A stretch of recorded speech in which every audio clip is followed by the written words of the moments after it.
The job of positioning is to help people understand why this thing is the best in the world at delivering some kind of value. And the positioning should contextualize the product to make it easier to understand what that value is. April, you are not the loudest person in the marketing space, which kind of tells me that you're doing some cool stuff. Can I give my brag about you intro? So you've held several senior marketing positions at tech startups and large multinationals. You've run marketing, product, sales teams.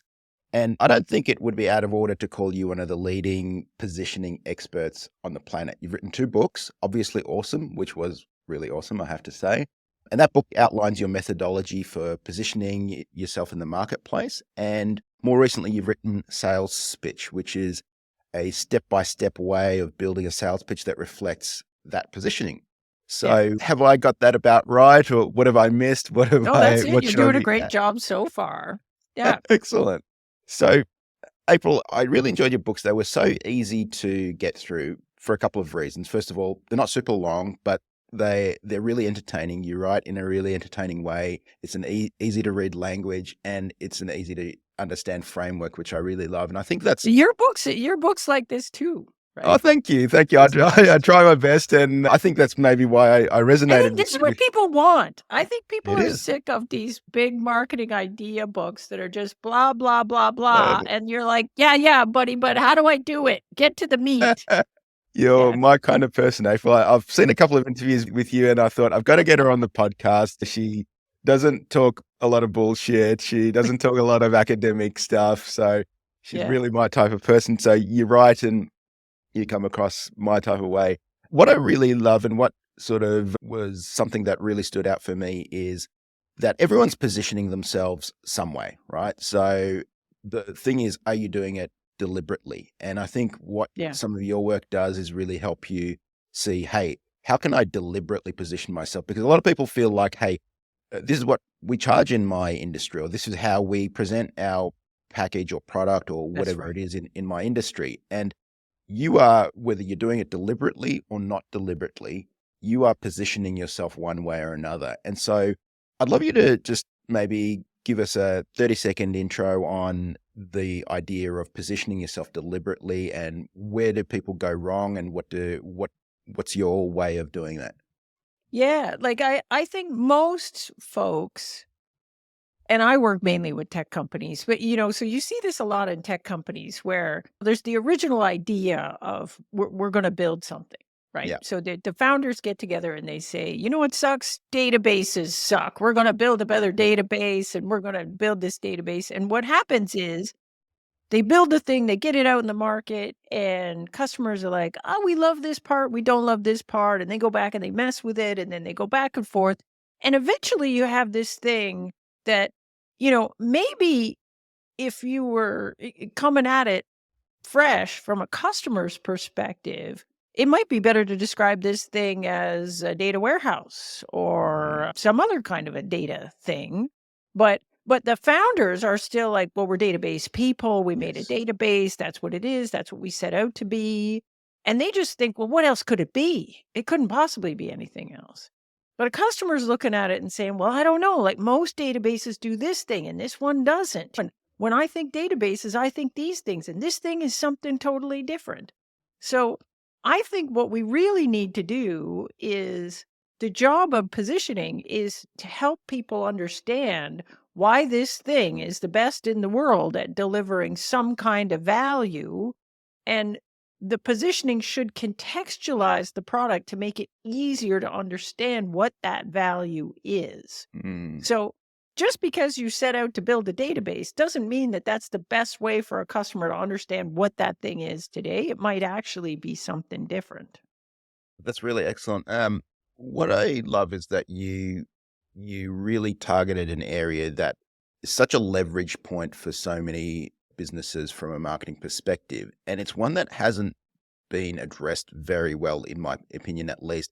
So from what I could tell, and I could be missing something here, but the last time that positioning was really addressed in a comprehensive manner, and it was probably not that comprehensive, is Al Rees and Jack Trout in their book, Positioning the Battle for the Mind. And Al was actually kind enough to blurb my book before he passed away, well Oh, that's before I was awesome. a well-known author. Not that I'm hugely well-known, but that was really good of him. But this is like like the original book on positioning. If you're gonna understand this topic at all, I still think that's the book you should go read first. Yeah, I agree. I And agree. Reason Trout's book, Positioning the Battle for Your Mind, like, it's hilarious. Here I have it, literally sitting on my desk. Oh, wow. I was looking something up in it just the other day, and I was like, "Ooh, I go back to the source here." I think everyone should read this book. The original, and if you look at my version, it's all full of stars and underlines and things, but that book laid the foundation for what we understand about positioning. It does an amazing job of telling you what positioning is, why it's important. There's a bunch of really interesting examples in there where they show, here's what the bad positioning looked like, here's what the good Yeah. positioning looked like. So I think everybody should read that book. It's a great book. If I'm not mistaken, I mean, it's been a while since I read that book, but he kind of defines positioning as what a product does and who it does it for. Is that? Yeah, that's right. Like in that book, they define this idea of positioning as being like a file folder that the customer puts you in, right? So they got to put you in some kind of a bucket. And so if you're doing a really good job, you're defining the bucket in a way that the customer puts you in there, and that's right where you want to be. And so it's all about owning this space in the customer's mind. So it's a really neat book. I think everybody should read it. What bugged me about it, though, is when I was a vice president of marketing and I was wrestling with positioning on the product that I was working on, I read that book and I got to the end and I was like, so what do I do about it? Like so what it didn't do is give me a methodology Yeah. to actually do positioning. Now, in their defense, those folks were running an agency, and the idea was you're supposed to call them. Yeah. They're True. gonna do it True. for you, which I respect that. I respect content marketing, which is what that book was.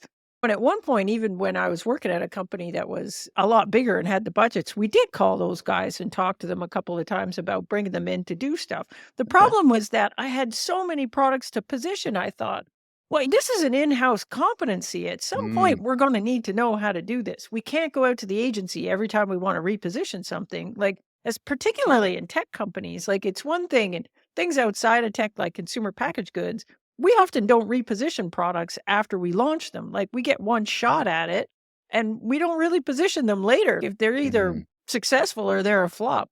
In tech companies, it's different. Like often what we launch as is not the thing that we expect to be Yeah. 2 years from now or 4 years from now. So we're going to be constantly repositioning ourselves across the lifetime of this product.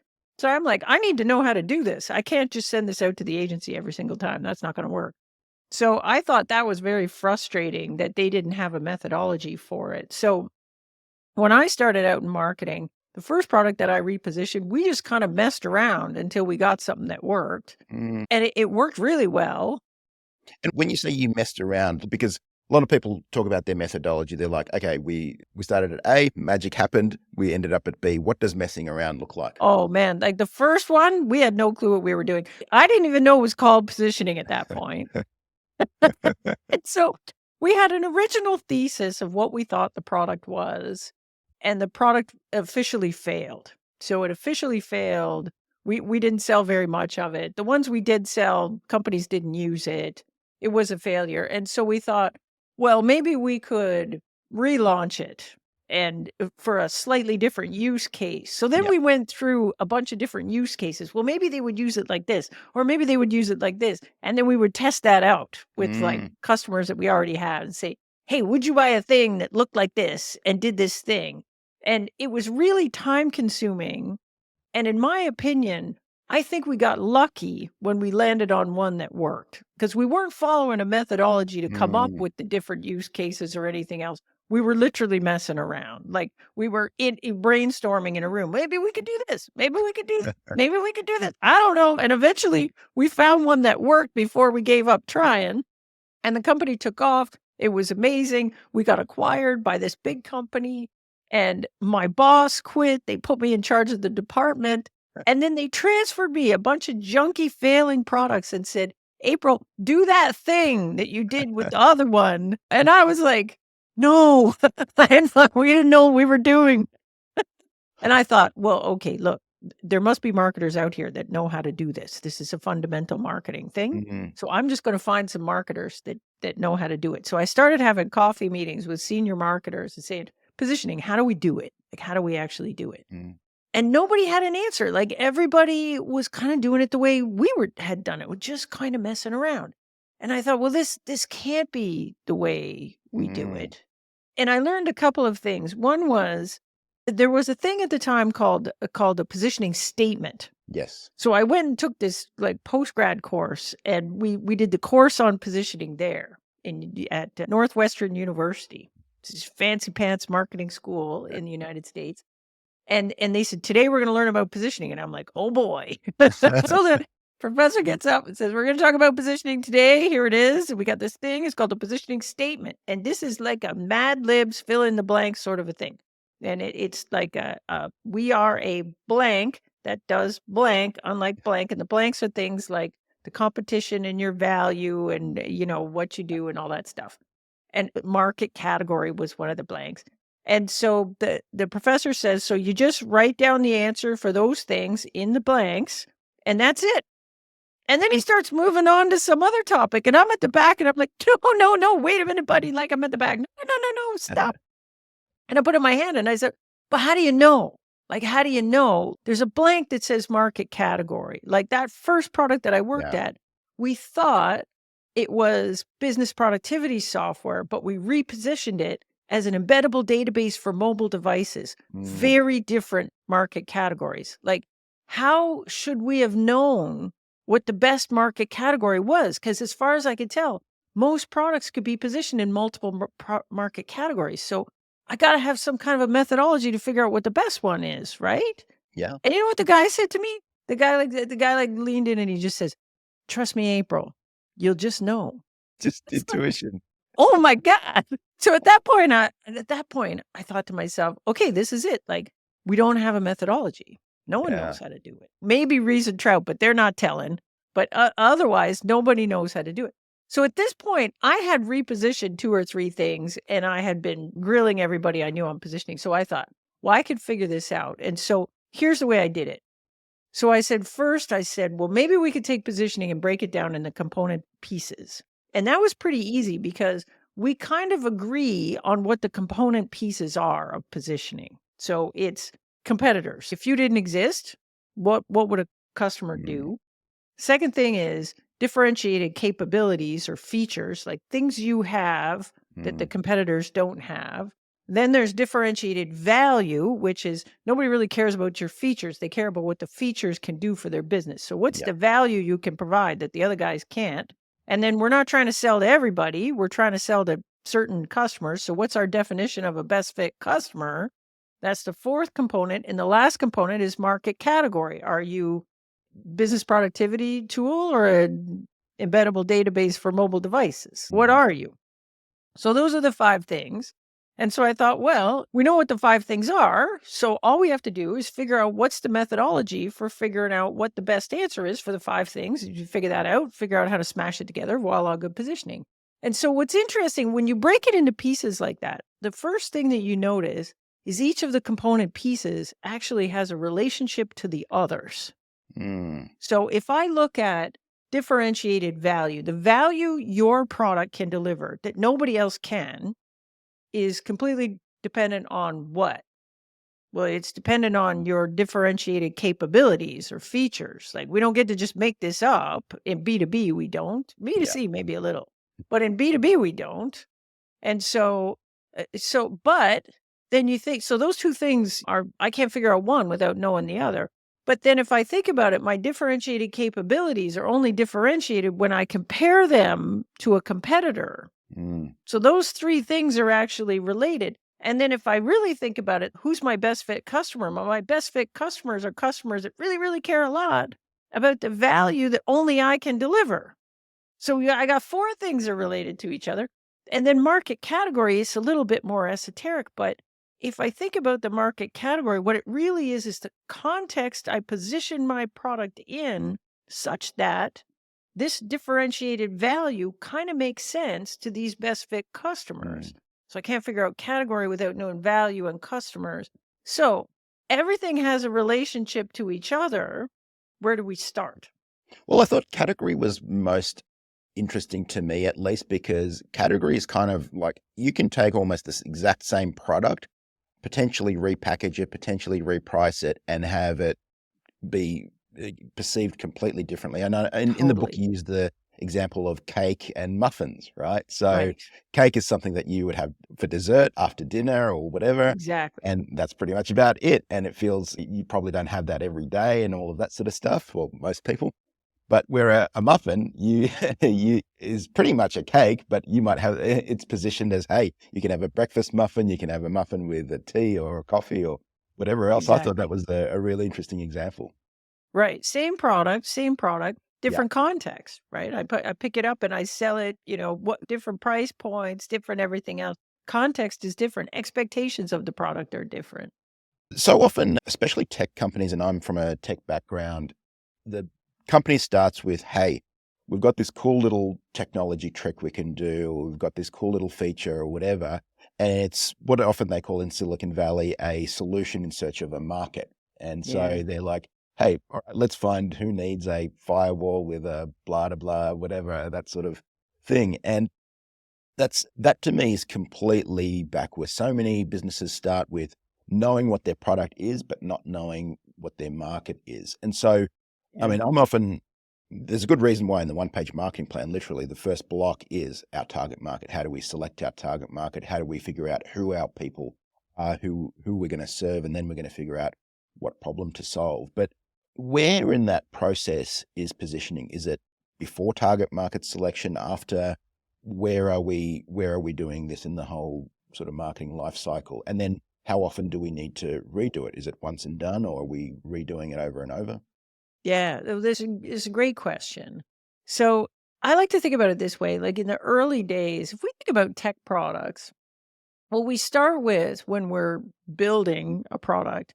If we've done this properly, we've done our homework. So we've decided, hey, maybe we're going to build this thing. Mm. But before we've built it, we've gone out and we've talked to a bunch of customers and we validated our assumptions. Do they actually need this thing? Do they have the problem that I assume that they have? Would they pay for a thing like this? Does it deliver the value that we think it's going to deliver? Are there things that I don't understand about the market?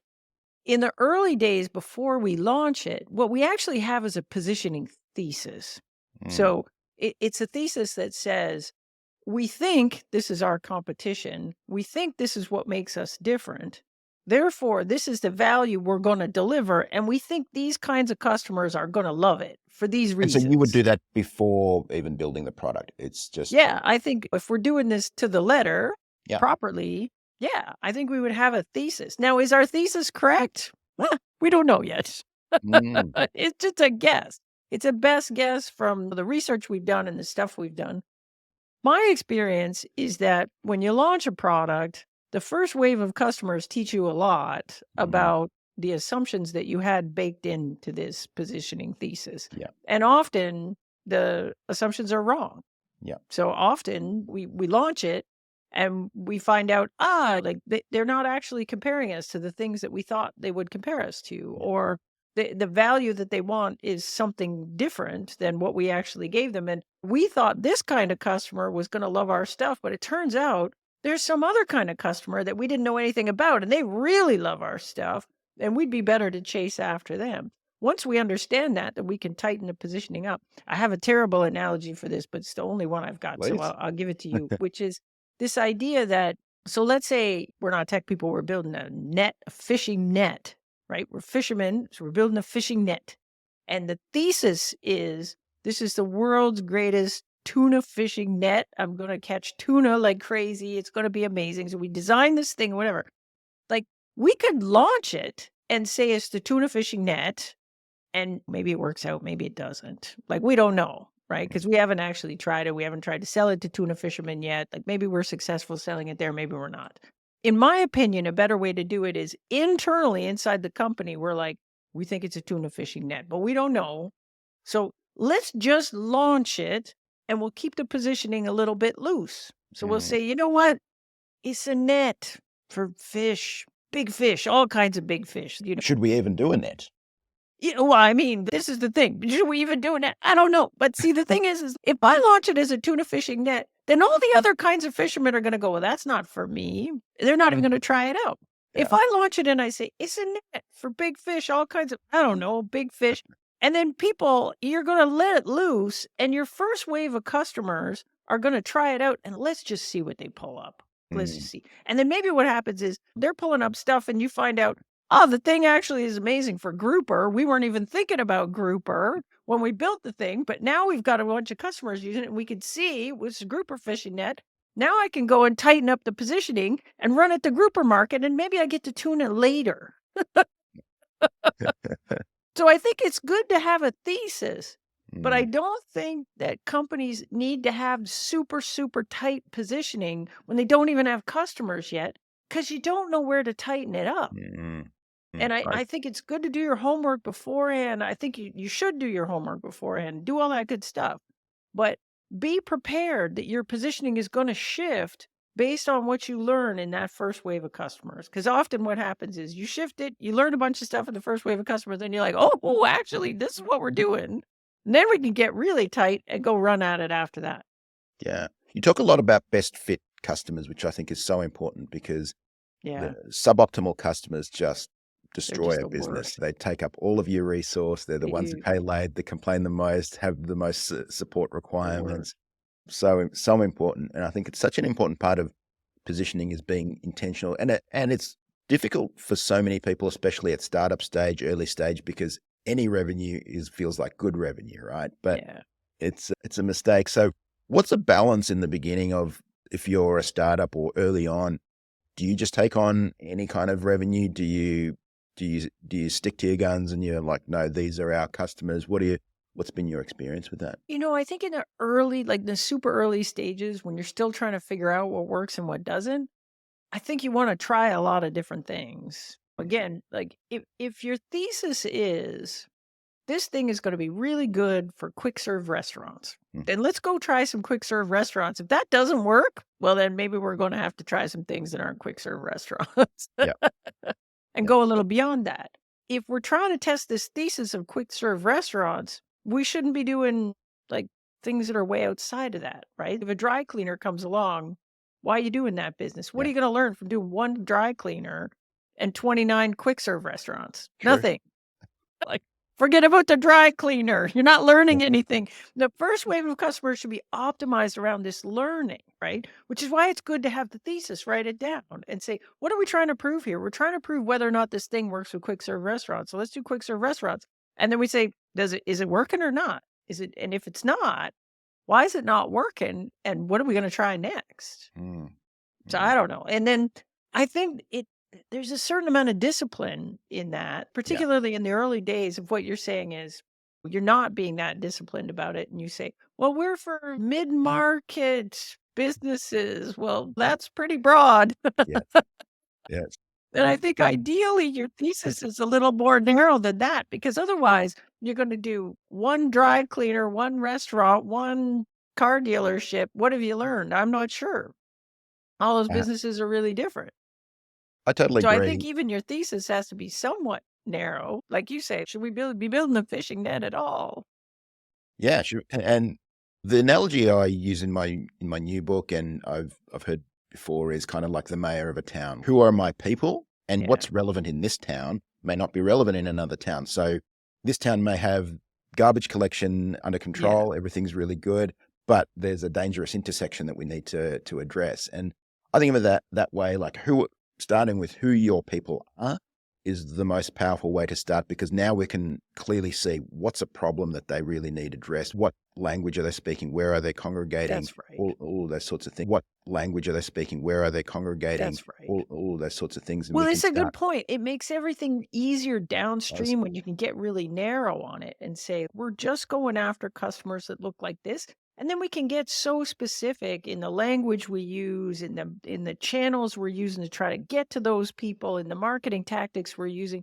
Everything just works better than saying, oh, we're trying to be everything for everybody. Yeah. I mean, this is much worse in services businesses than it is in product businesses. Like product business, you got a product and it kind of does what it does. Yeah. In services businesses, I think they have a very hard time staying focused because it's easy to sort of lean back and say, well, we do custom development, so we can build you anything. But even a services business does not do well and does not grow and does not get to charge high rates unless they specialize. Everybody doing a good job specializes. This is like if I came to you and said, oh, I'm a marketing consultant. I could do anything. I could just be I anything a VP marketing does, I can do because I used to do that job. Well, then I'd be competing with every fractional VP marketing on the planet, of which there are 10 billion. And many people do that. Like, Yeah. you would not invite me on this show if I was that. Totally. I totally agree. The reason I'm here is because I'm very like it's so narrow. It's only B2B tech companies. I only do positioning work. And even more narrow than that, I only do positioning work with B2B tech companies of a certain size that have a sales force. Like it's so narrow. And that's why I'm so busy. If it wasn't that narrow, the business would be terrible. It feels very counterintuitive, doesn't it? Because like you feel like, hey, way to get more business is to widen the net. The more people that I can serve, That's hey, I can right. help everyone. I can help everyone in marketing. So It is. It's so counterintuitive. And so it's hard to explain to people that haven't experienced it. It's hard to explain to them and say, no, actually, if you want to really grow, what you got to do is get really focused. And people that are early on this stuff will say, what are you talking about? yeah, yeah, The bigger the addressable market, the bigger the business, right? And it's actually no. At the no. beginning, no. Well, one of the examples I often give is if you look at your Google search history, and we're not going to ask you to review your Google search history, but you'll notice it's probably pretty specific. You're not typing in doctor or lawyer or car. You're typing in BMW X5 in San Exactly. Francisco, or you're typing Exactly. knee specialist in whatever area you're in or whatever. So That's you want to right. be super specific because then your messaging is completely messed up if you're general. That's one thing. The other thing is you're doing so much custom work as a service business if you're all things to all people. This Yeah. guy needs messaging. This guy needs positioning. We need to work on strategy with this person. And you're just doing so much custom work.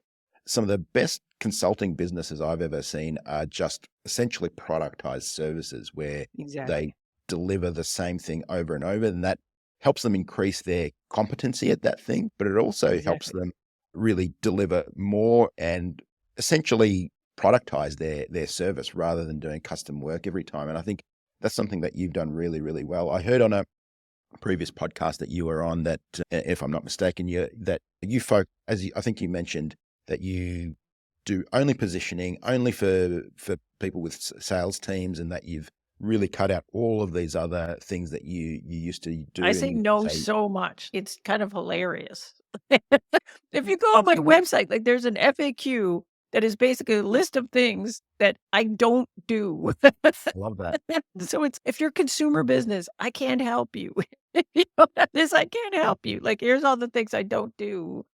But that's it. My customers come to me and they don't want like somebody that does dabbles in Mm, positioning. Like they don't want somebody that does positioning now and then on a list of 15 other things they do.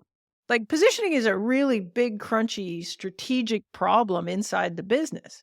So if they're going to spend some money to have somebody come in, like they don't want to hire just anybody. What they want somebody that really, really gets how to do this for a company just like them.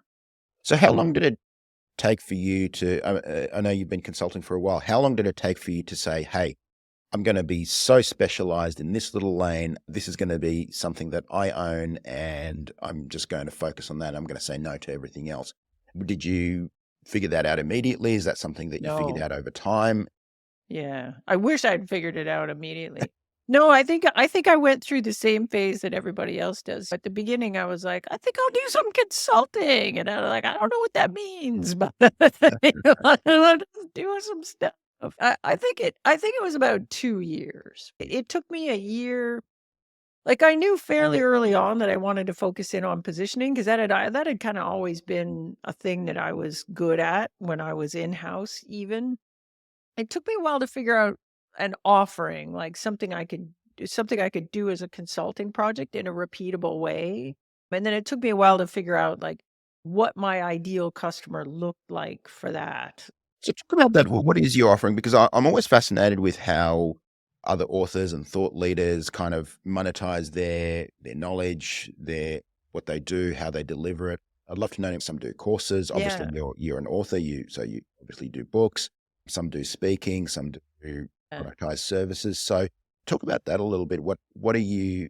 How do you monetize what you Yeah, know? so I've been very clear on that since the beginning, and I try to keep the main thing the main thing. So, Yeah. and I do speaking, I have books. I consider those marketing for the main thing. Like, yeah, sometimes I get for speaking, sometimes I get paid, sometimes I don't. I actually don't care because as far as I'm concerned, like I shouldn't be doing that speaking engagement unless there's a possibility for me to sell consulting services, in Mm, which case the consulting services are so much more lucrative than what I could charge for a speaking mm, engagement. It doesn't matter whether they yeah. pay me or not. What matters is it the right audience for me? Mm, Is there potential business as a result of that speaking engagement?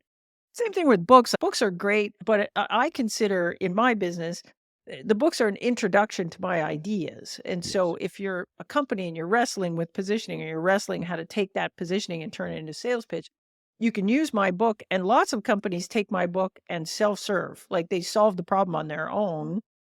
And that's great. But the ones that can't solve it, take the book, attempt to solve it, but what they've got is a tricky thing, Mm. then they come to me. And these are the folks that I end up working with. Is your only offering consulting, like one-on-one Yeah, consulting? so what it is I don't actually do positioning for you because I don't actually believe in that. I don't believe that an outside consultant can come in, deeply understand. Like imagine you run a cybersecurity business Mm, and you sell a very specialized cybersecurity thing to, say, super regulated industry like the government. yes. Do you honestly believe I'm going to come in a couple of months know more about that than you do and your True. team and your whatever? And let's say you do 50 million, 60, 70, 100 million of that. You really think I'm going to figure that out better than you? I don't believe that. But what the teams often need is they need an outside perspective as a facilitator and they need a process to follow to get them to a good outcome. So that's what I do. So the work that I do with companies is you can think of it as a facilitated exercise. So we get a cross-functional team together. I come in as the outside facilitator, the expert, the person that knows what good looks like. So we know Mhm. when we're good. And then I'm there to facilitate this cross-functional team and pull the answers out of them. That's what Right. I'm doing. And so we work through in this little engagement, which is like less than a week. We go in, we work through positioning, then we take that positioning and we translate it into a sales pitch. Okay. So you're just in and out in a week, and Yep. you're essentially facilitating. Okay. Now, And are sometimes they? they keep me around on a retainer as they're doing the back end work. So there's all of the work that happens after the workshop to make the positioning live in the sales team and the marketing team. And there's a bunch of work the company has to take on internally to do that. And so often they'll keep me on a retainer and we'll do a regular call where I'm advising on that. But other than that, I'm done. And most companies don't keep me on for that. Only the really big ones do because execution is harder when the company's really big. Yeah. But for the most part, smaller companies, I'm in, we do the thing, and I'm out. I'm helping them get unlocked on this thing. We get everybody in agreement and alignment, and then they're good to go and run with it without me after I'm gone. And are you doing that in person, or are you doing that remotely over Zoom, or how Could are do you? either one. Like Okay. during COVID, I did them all remotely over Zoom. Uh, And even today, if the company's really distributed and they're used to working over Zoom, we just do it over Zoom. But if the company wants to do it face to face, I'll fly to them. We'll do it face to face. Sometimes they fly to me. nice. Yeah. Nice. And Toronto, come to Toronto. It's nice in Toronto. I can give you a good yeah, sales pitch on why you need to come to Toronto to do it. I've been to Vancouver. I've not been to Toronto, so I I'll have know to with the visit. Toronto's great. You don't come in January, February, too cold, but otherwise you I hear can. that. I hear that. Well, I'll come in summertime. So is that the only deliverable that you sell? The only thing that you monetize? Do you do courses? Do you do other things? Or Yeah. So people talk a lot about having a lot of streams of revenue and how good that is. And I've dabbled in this just to see, is it worthwhile? Yeah. So I did an online course, and I think I've got 2 more left of those, and then I'm gonna wind it up. But I did a test of an online course with a Yeah. company, and we built the course, and we did it, and it's okay, but it's kinda like revenue from workshops, revenue from the course. Yes. Yes. You know, and for the effort that it took to build it, market it, get it stood up, sell it, all the rest of it, I mean, I could do Wasn't it? one workshop and make the equivalent of an entire year's worth of online course. So I never really saw the advantage in doing that. I see people that are monetizing everything, right? Like Yeah. absolutely everything. Like they have sponsors on their newsletters and Yes. sponsors on their podcasts, and they Yes. charge for speaking, and they just everything is getting Yes. monetized. But for me, I never found like I really focused on monetizing the workshops because I felt like that was my main offering. And I think I've done a very good job monetizing that. And then I think I've done a good job of moving up market essentially. Like I used to sell more to smaller companies at quite a low price point. Now I sell to bigger companies at quite a high price point. And that's been good for me in terms of scaling the business. Like, And and is it just yourself, or do you have a team helping with the no, it's just delivery, or me. just you? It's That's just amazing. so That's great. amazing. It's incredible. Like, it's on purpose. Like, I ran big teams for my whole career when I was in-house, and when I decided to go out, I thought, "I'm gonna see how big I can do, like, how big I can make this business just on my own."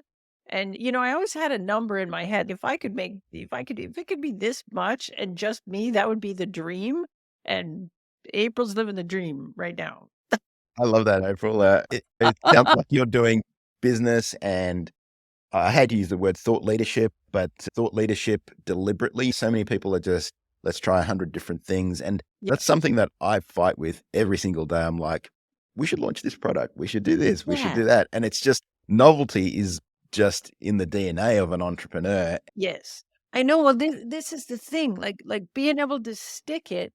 And so I launched this podcast last year because I'd never done a podcast before. Yeah. And I thought I should do a podcast. So I launched this podcast and I did 26. I'm going to do one season. I did 26 episodes. It was great.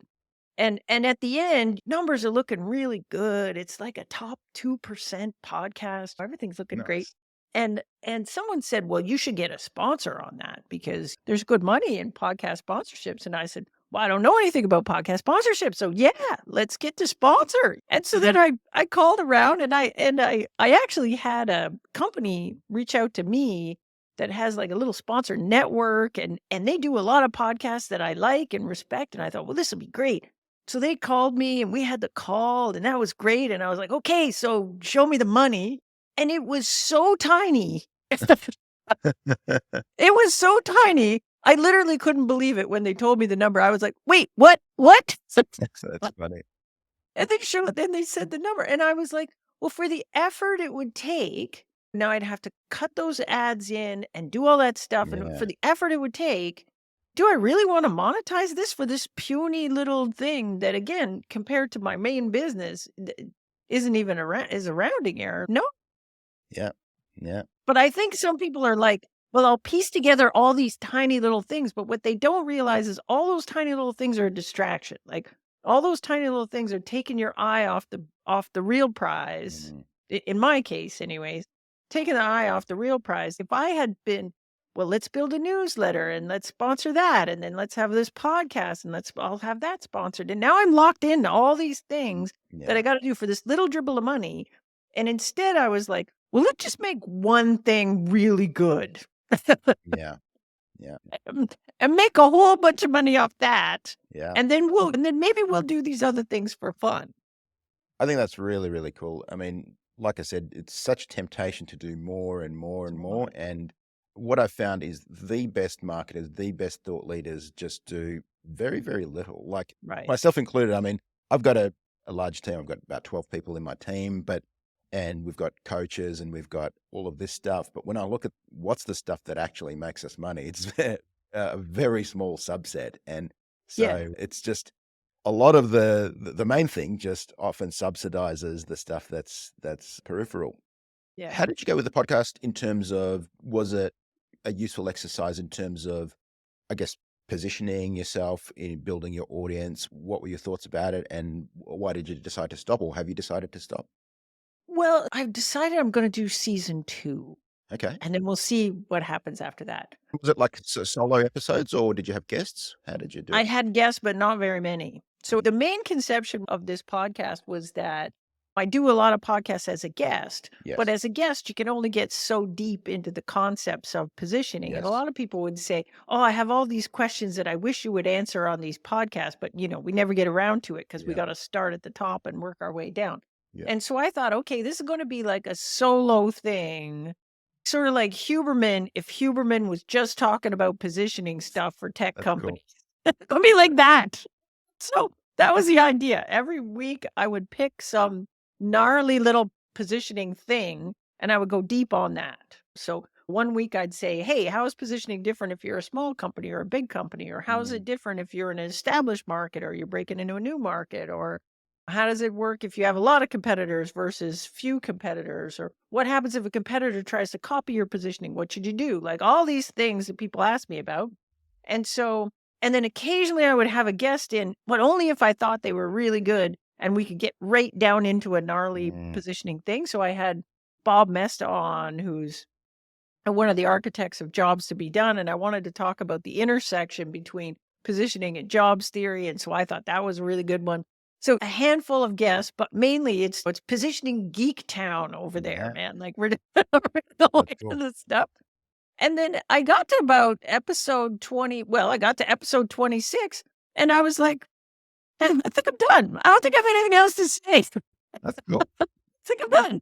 And so it was enough. It was kind of when I was planning to watch. So I finished. And then I thought, well, maybe I'll do season 2, maybe I won't. And I thought I'd probably do season 2, but I'm gonna have to decide what does season 2 look like. So I'm now working on season 2, and I think it's gonna be a bit more guess because I feel like I've kind of said what I needed to say. There's a handful of things that maybe I could cover as a solo episode. So I think I'll still do the occasional solo episode. And then I'm going to do some guests. The podcast wasn't as good for bringing in new business as I thought it would be. Okay. Like the book, for example, has been very good for bringing in new business. Like people read the book and then they call me. Yeah. The podcast, on the other hand, it's been really good for after a customer hires me, like a company, the CEO will call me. The Mm, CEO reads the book, calls me. We decide we're going to do something. And then CEO says to the cross functional team, hey, we're going to get together and do this exercise. This is April. You should read the book. But the team doesn't want to read the book because that mm, feels like a lot of work. The team, though, will go and listen to the podcast on 2x speed while they're out walking the dog or whatever. And that actually works pretty good. So the folks come in. What I get is the CEO has not listened to the podcast, and that's the mm, person that hires me, but the team has. So when we go in to do the exercise, the team is, well, you said this thing on the podcast, and that's actually really good. that's great. So I didn't see that at the beginning, but I did see it over time. At the beginning, I thought the podcast was a total waste of time. I've definitely found a podcast as more of a middle of funnel It is. type of marketing, not so. I mean, can definitely bring stuff into the middle, into the top of funnel, but I found it's definitely more Yeah. of a middle of funnel thing. So many Yeah. times Yeah. I'll have someone say, "Hey, I saw this interview that you did on this such and such podcast or whatever," and it's usually when someone's Googling you for something, for speaking, for a podcast interview. I've For found that guesting has been very good front to funnel stuff for me. yes, Depending on the audience, like depending on the podcast. But I've gotten a lot of calls from CEOs that are like, I heard you on so and so's podcast, and then yeah, I read your book, and then now I'm calling you. yeah, So I thought that running my own podcast would be good for that, but it has not been at all. It's interesting. So we'll see. Like I'm committed to doing season 2, but I think I'm going to space it out a little. Like I also found doing one every week was exhausting and maybe too much content for people. mm, And so I know everybody says you got to do it weekly, blah blah yeah, blah. But again, I think a lot of people are trying to build an audience to get this yeah, sponsorship thing, which yeah, in my opinion is crazy. And so I don't care about that. I actually have business reasons to have this podcast. I want people to listen to it for other reasons. So I don't think I need one every week. I think I'm going to go every second week and I'm going to or maybe even only do one when I feel like there's something to talk about, because people tend to binge the whole thing all at once. For your solo episodes, do you like plan it all out, have an outline and all that, or do you just switch on the camera and riff? Like I how do usually have an outline, like for a solo episode, I'll pick the topic and I'll kind of rough out a set of bullet points and then I just go. I don't write a full script. yeah. I probably should though.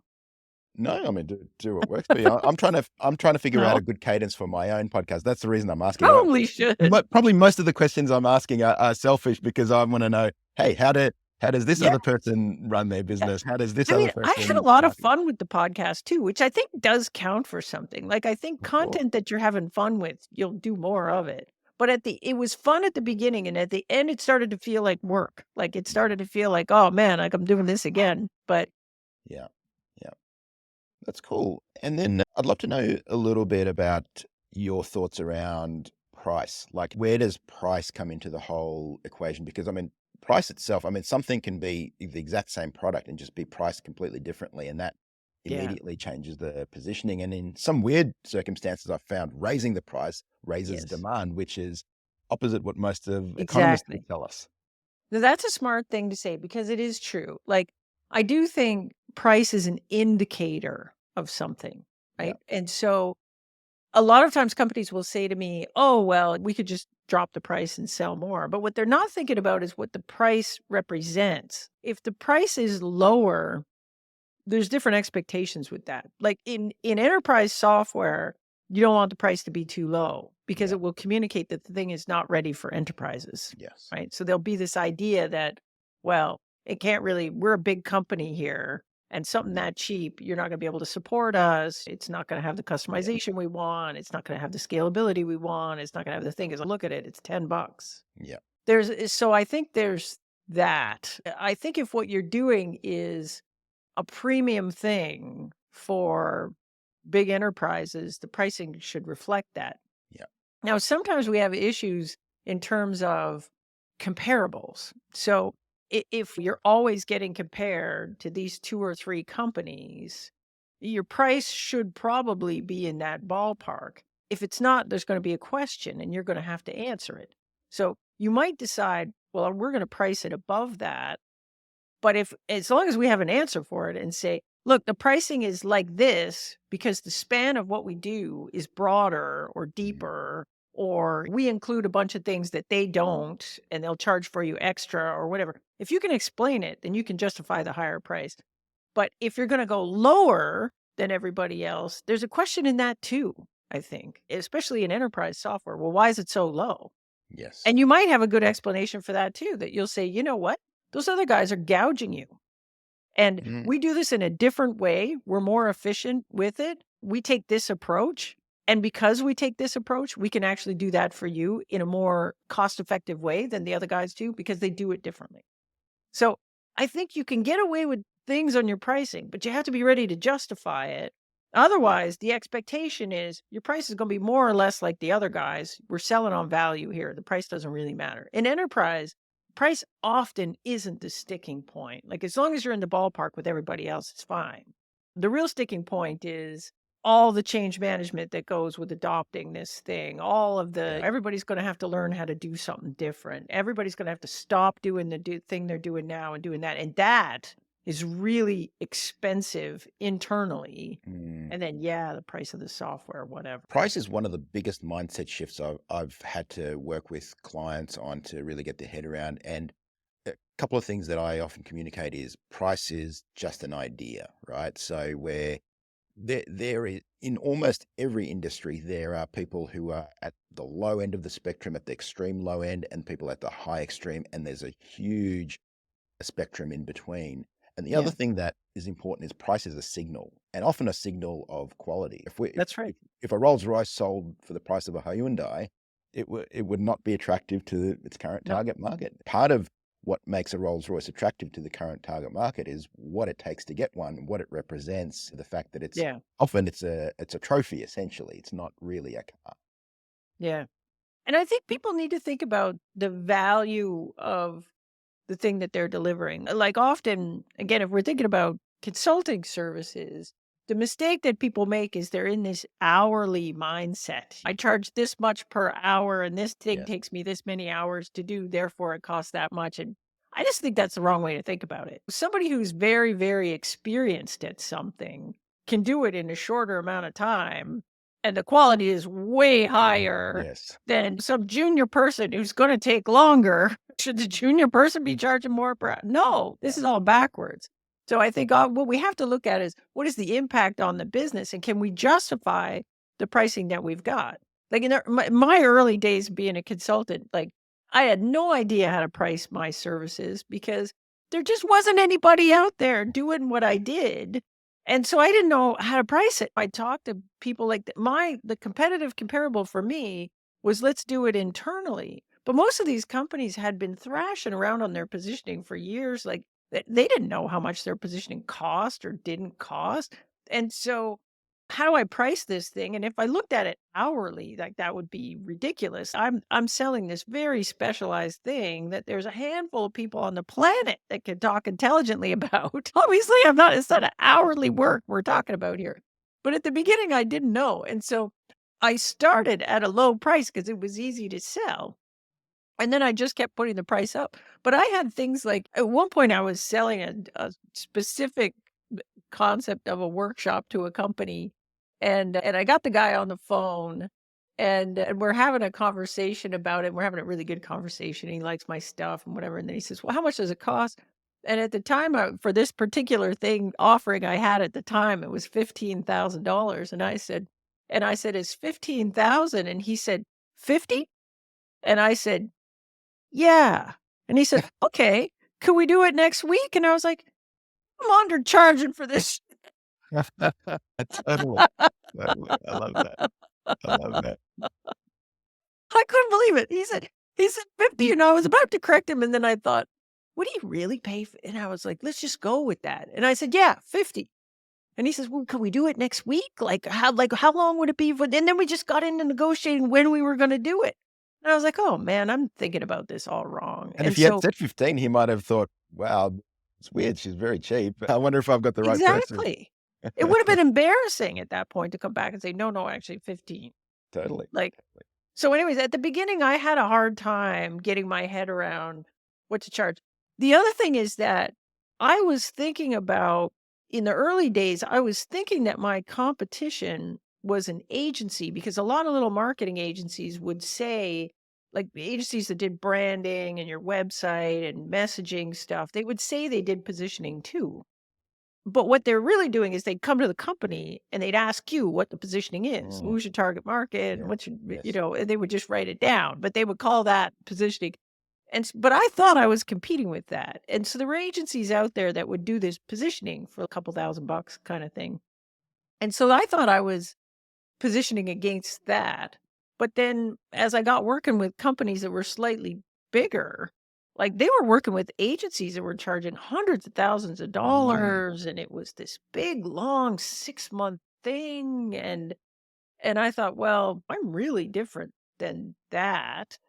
And so I think I assumed my competition was one thing when it turned out it was actually something else. And then now I'm working with quite big companies, and they're comparing me to McKinsey and Bain and what those guys cost. of course. Of course. So some Amazing. days I feel like my stuff's kind of expensive, but I actually think it's remarkably good value. Like I think I can charge more if I wanted to, and maybe someday the price will go up. Well, that's the best place to be expensive and good value. So, I mean, Yeah, that's, I think I it's think good that, value. Like, it depends on the size of the company. I like to publish the price because then I don't have to negotiate the price. Like, I yeah. just say everybody pays the same and it's this, and which is maybe a mistake. And at this point, the thing I'm doing is it's the same, whether you're bigger company, smaller company, the same. But I think at the price point I'm at right now, it's probably too low for the big guys and too high for the little guys. And so I'm considering doing a fork on the pricing and having an offering for a slightly different offering for the Yep. smaller ones, a slightly different offering for the bigger ones. But the problem is I'm all booked up. Like it's not, if I do that, then I'm just going to have more pipeline. And as it is right now, people have to wait a quarter or so to get on my calendar. And I'm like, do I really want to? I'm not really trying to open the funnel anymore here. So I Mm, don't know. that's so good. Well, you're doing something right for sure. So, Part of your marketing, it's the book. Obviously, it's the podcast season that Yeah. you've done. Are you doing anything else? Not like the books are the main thing. I do a lot of podcasts, like guests like this, Yeah. and then my own podcast when it gets restarted again for season 2. I have a newsletter that I'm not very focused on, but occasionally I get, I would say once every 2 or 3 weeks, I'm inspired to write something and then I'll write that. So I've got, I don't know, 20,000 subscribers or something to that. And then I used to do a lot more stuff on social media. I'd say the only social media channel I'm active on anymore is LinkedIn. Mm. So I do a little bit on LinkedIn, and I don't know how. Such a good lesson because, like I said in the beginning, so many people are loud on all these channels doing tons Yeah, of content, doing tons of things. And over and over, the best marketers I speak to, the people who are oversubscribed, who are booked up, are doing one or two things, but that's doing right. them at a really high level, doing them consistently. And I think that's such a good lesson for everyone because a lot of people feel like you've just got to be omnipresent everywhere on every single Everything. channel, and it's just not the case. Yeah, it's hard. Like you wear yourself out. And there's some channels that I just think they're not my people. Like I don't think the CEOs of big tech companies are on TikTok. Totally. I don't think But like I could do TikTok but I don't, and similarly I don't think they don't tend to find my stuff on YouTube, although there's lots of my stuff is floating around YouTube, although I'm not committed to doing YouTube as a channel. But when I had the podcast, I was posting that stuff on YouTube. yeah, The same with Instagram. My folks don't seem to find me on Instagram. That's not a thing. And so I've dabbled in these other channels, but it doesn't seem to be worth it to focus on them. I used to do quite a bit of stuff on Twitter, but Twitter really changed, and so now it doesn't work as well for me as it did back in the day. So then I've switched a bit more to LinkedIn. LinkedIn's got its own specific things, but people do seem to read the stuff on LinkedIn. So yeah, I found LinkedIn good. I've only just gotten sort of back into LinkedIn and started being a little bit more active on it. I think it's important that people think about not only audience numbers, but the value of the audience. And in my experience, the most valuable audiences are book readers. The next most would be probably people listening to podcasts, and then yeah. after that would be probably LinkedIn people. So especially in a space like what we operate in. Well, that's it. And I think people they get really hung up on the number of Yeah, followers. When I was active on Twitter, I didn't have very many followers. I think I had 20,000, 30,000 followers. yeah, I actually couldn't even tell you, but it wasn't that many. It's not like hundreds of thousands of yeah, followers. Nobody would have said, "Oh, she's got some big following yeah, on Twitter." But when I launched my first book, I sold a lot of books from promoting that thing on Twitter. I had a not very big following, but they were very engaged and they were the right people. yeah. I think I have sort of the same thing going on in LinkedIn right now. I don't think it's a very big number, but I'm not trying to just get anybody following me. So I'm not out there. People are out there posting memes and all kinds of things like this. And I think that's fine if that's your jam and that's what you want to do it. But I think you get a certain kind of follower when you post a lot of content like that, which is great and maybe for your ego and your numbers, but and maybe it expands your reach. But I've been always kind of focused on I got a certain kind of follower that makes me money, and I need those people. So Nice. everything I'm posting is aimed at those people. I'm not trying to get anybody else, just those people. I love your focus and I love how deliberate you are about everything. So you're not just throwing spaghetti against the wall. And I mean, it's great for your own positioning, obviously. So I think that's fantastic. It would be bad if my own positioning was no good. The plumber with the leaking pipes.